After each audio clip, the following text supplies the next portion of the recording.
ایک بات ہے ہم سے کئی لوگوں نے کامنٹس کے اندر پوچھی بھی ہے کہ سر آپ یہ بات واضح کر دیں کہ اگر کبھی کسی شخص نے، وہ چاہے اپنے آپ کو حنفی کہتا ہو، شافعی کہتا ہو، لیکن گھر میں 3 طلاقیں دے دی غصے میں، اور وہ یہ جانتا نہیں تھا کہ اس کے کیا کانسیکوینسز ہوں گے، اب اس کے بعد کیا وہ اہل حدیث علماء کے پاس جا کر فتویٰ لے سکتا ہے کہ یہ ایک مجلس کی 1 طلاق ہوئی ہے؟ تو یہ چیز ہمارے یہاں عموماً ڈسکس ہوتی ہے اور بہت زیادہ ہوتی ہے. میں اس مسئلے کو قدر تفصیل سے سمجھانا چاہ رہا ہوں، اچھی طرح سمجھیے گا. پہلی بات تو یہ یاد رکھیے گا کہ ہمارے یہاں بہت سی باتیں ایسی پھیل جاتی ہیں کہ جس کا ثبوت ہی ملتا نہیں ہے، نہ دین میں ملتا ہے، نہ کسی بھی ماضی کے علماء کی کتب کے اندر ملتا ہے.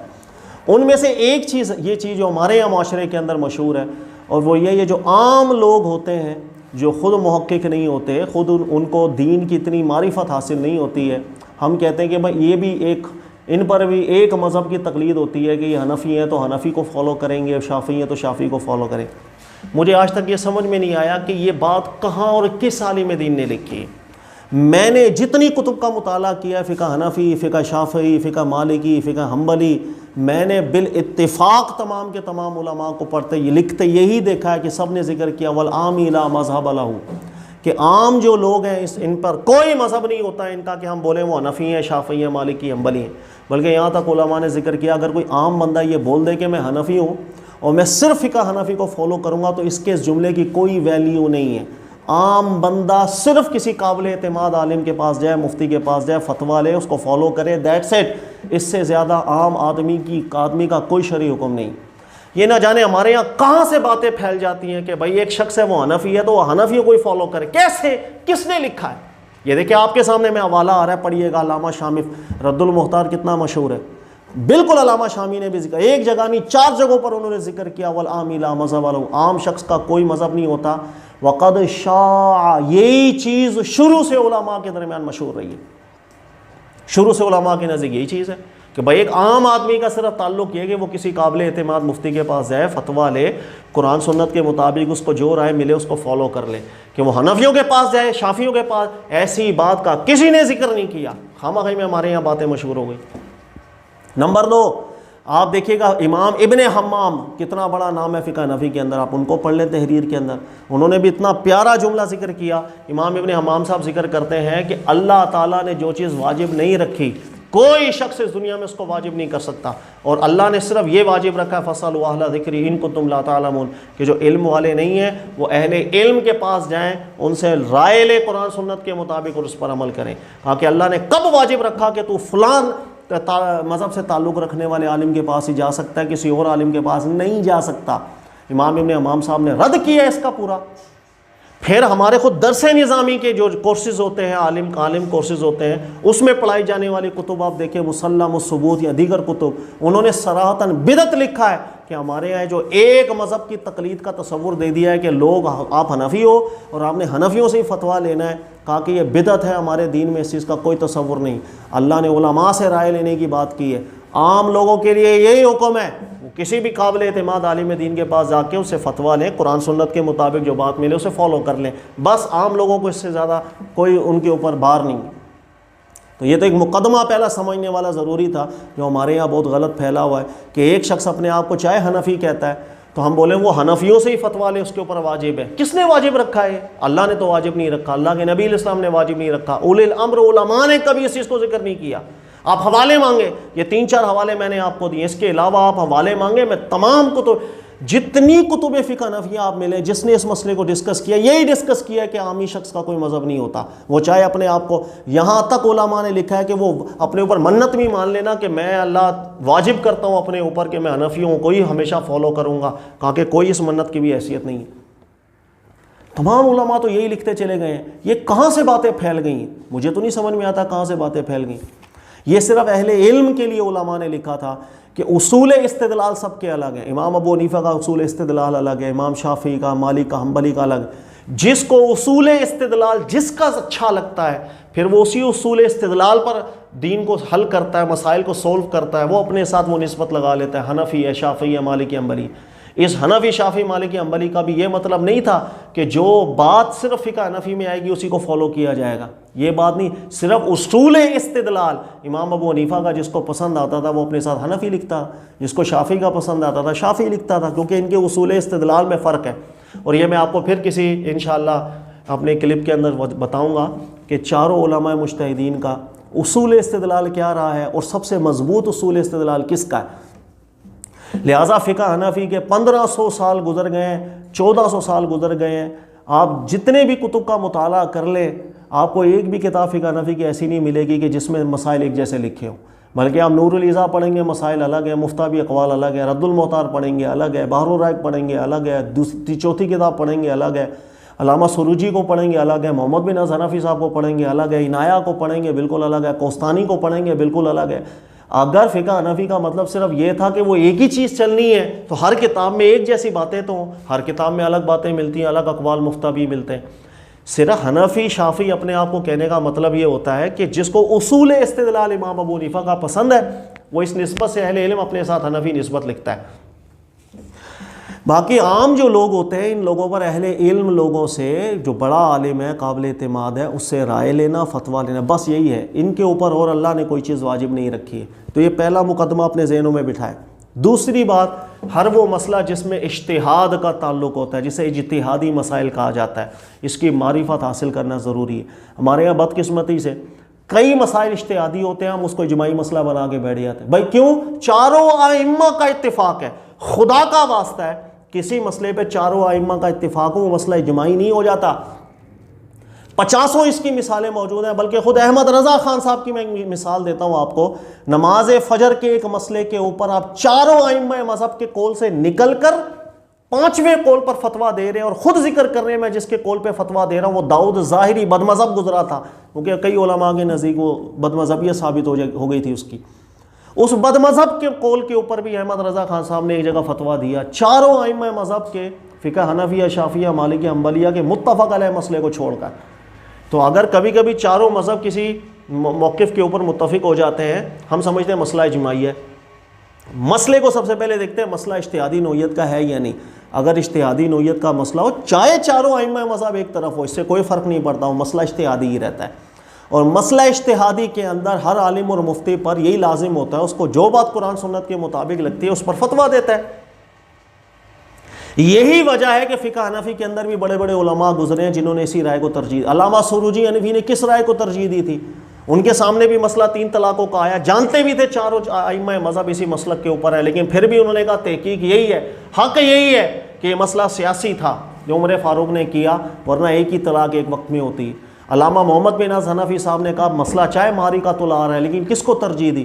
حنفی ہو کر اسی بات کو ترجیح دی کہ 3 طلاقیں ایک ہی ہیں، اس کے علاوہ کوئی دلائل ہی نہیں ملتے آپ کے پاس، ضعیف حدیثیں ہیں ساری۔ اور قرآن پاک کے مقابلے میں صحیح خبر واحد بھی ہم قبول نہیں کرتے ہیں، ضعیف کو کہاں سے قبول کرتے پھریں؟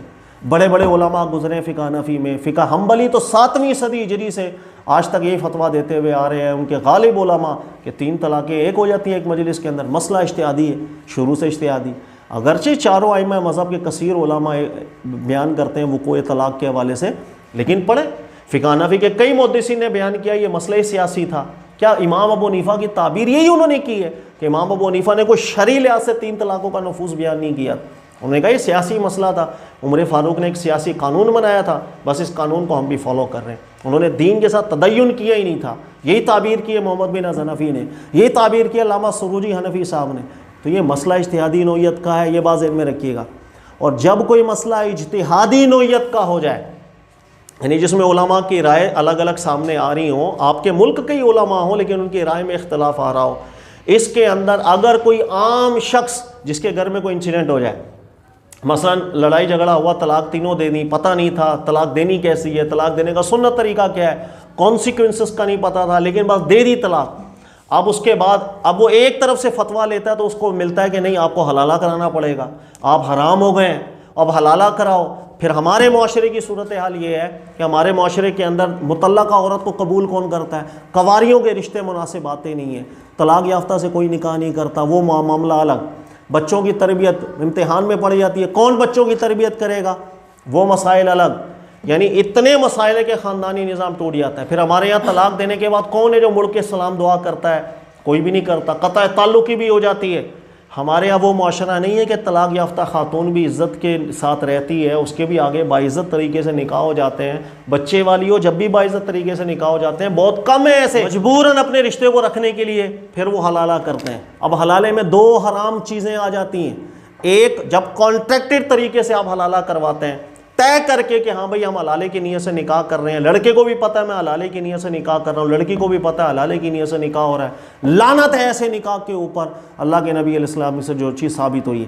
نمبر دو، اکثر علماء 90% علماء فقہ شافعیہ، فقہ مالکیہ، فقہ حنبلیہ، فقہ حنفیہ کے جو اس بات پر متفق ہیں کہ اس ملعون نکاح سے کیا گیا حلالہ بھی نہیں ہوتا۔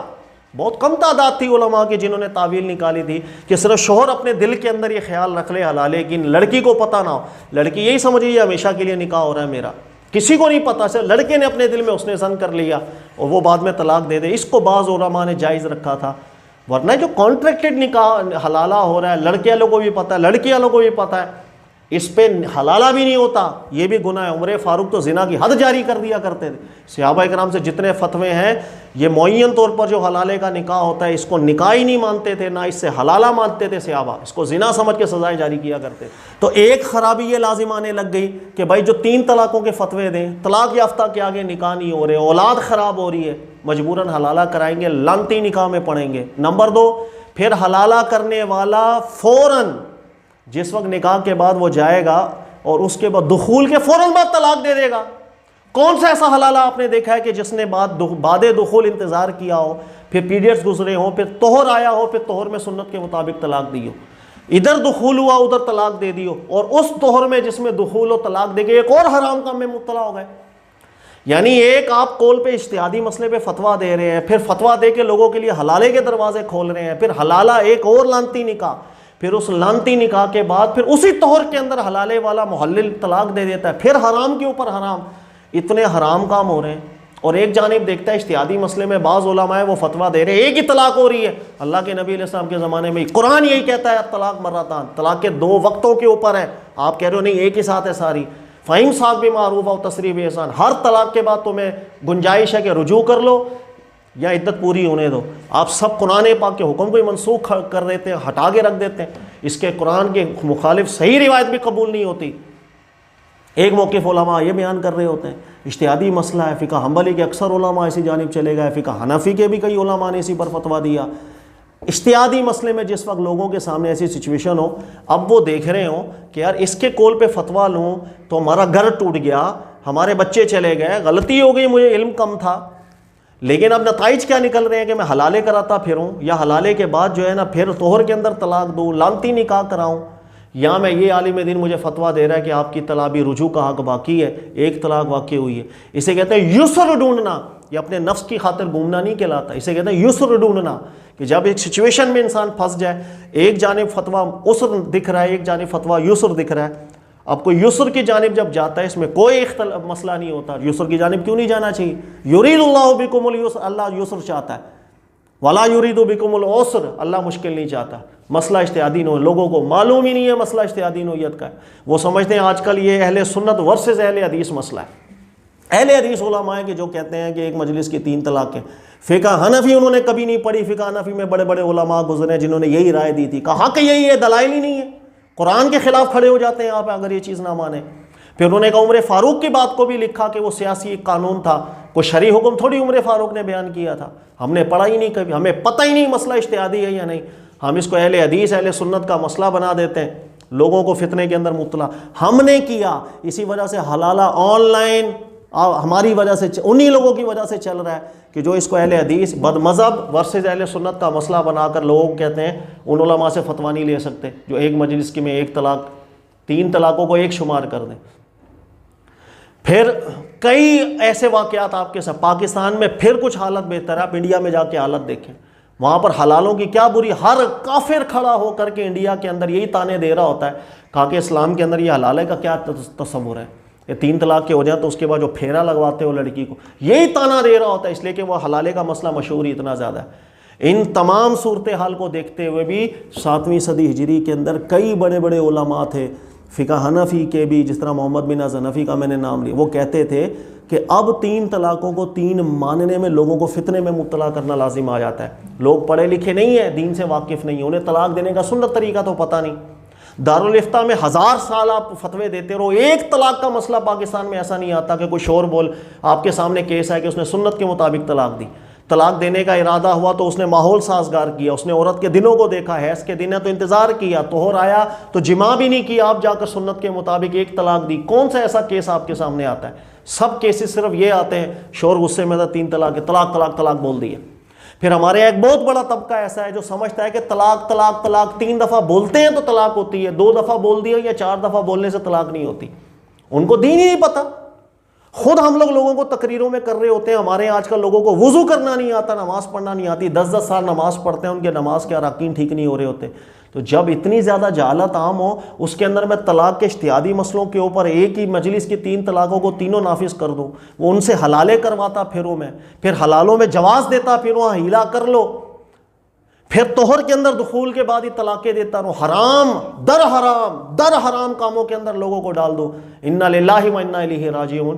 بالکل یہ یاد رکھیے گا کہ مسئلہ اجتہادی ہے، اس اجتہادی مسئلے کے اوپر یسر پہ فتویٰ لینے کی بالکل گنجائش، اس لیے کہ آپ اگر یسر پہ فتویٰ نہیں لیں گے آسانی کے اوپر تو آپ انہی حرام در حرام کاموں کے اندر پڑتے چلے جائیں گے۔ اللہ تعالیٰ سمجھنے کی توفیق عطا فرمائے۔ یہ قدر تفصیل ہو گئی، لیکن انشاءاللہ مجھے امید ہے اللہ کی ذات سے کہ جو سمجھے گا ان باتوں کو اس کے لیے بڑی مفید ہوگی۔ یہ کوئی مسئلہ وہابی دیوبندیوں والا مسئلہ نہیں ہے کہ وہابی ورسز دیوبندی یا وہابی ورسز بریل، یہ شروع سے علماء کے نزدیک ایک مسئلہ اجتہادی نوعیت کا رہا ہے، اور اصول حنفیت کو جو واقف ہے وہ سمجھتا ہے استدلال میں مضبوط قول بھی یہی ہے۔ اللہ تعالیٰ سمجھنے کی توفیق دے۔ جزاک اللہ خیر۔